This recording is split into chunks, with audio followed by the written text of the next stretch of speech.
അസ്സലാമു അലൈക്കും വറഹ്മത്തുള്ളാഹി തആല വബറകാതുഹു.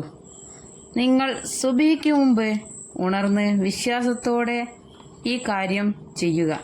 റബ്ബ് സുബ്ഹാനല്ലാഹു തആല ആ കാര്യം നടത്തി തരിക തന്നെ ചെയ്യും. അത്രക്കും പവറായ ഒരു അമലാണ് ഇത്. ഇൻഷാ അല്ലാഹ് അതിനു മുമ്പ് ഈ വീഡിയോ കാണുന്ന എല്ലാവരും ഒന്ന് സബ്സ്ക്രൈബ് ചെയ്യുക, ലൈക്കും ചെയ്യുക. അള്ളാഹു നമുക്ക് ഒരുപാട് അനുഗ്രഹങ്ങൾ തന്നിട്ടുണ്ട്. നമ്മൾ ഇബാദത്തുകൾ ചെയ്തുകൊണ്ട് അള്ളാഹുവിലേക്ക് അടുക്കുക. നാം എന്ത് പ്രവൃത്തി ചെയ്യുമ്പോഴും അതിനൊക്കെ അള്ളാഹുവിൻ്റെ അടുത്തു നിന്ന് കൂലിയുണ്ടെന്ന കാര്യം നാം ഓർക്കുക.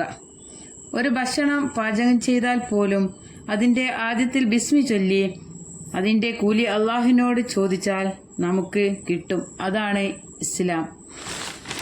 അതുകൊണ്ട് നാം ചെയ്യുന്ന ഓരോ പ്രവൃത്തിയും അള്ളാഹുവിൽ വിശ്വസിച്ചുകൊണ്ട് ചെയ്യുക. ഇനി ദിക്റ് പറയാം. അസ്മാഉൽ ഹുസ്നയിലെ യാ റഹ്മാനു യാ അല്ലാഹ് എന്ന ഇസ്മ് തഹജ്ജുദ് നിസ്കാര ശേഷം 1000 തവണ ചൊല്ലുക. എന്നിട്ട് അള്ളാഹുവിനോട് ദുആ ചെയ്യുക വിശ്വാസത്തോടെ.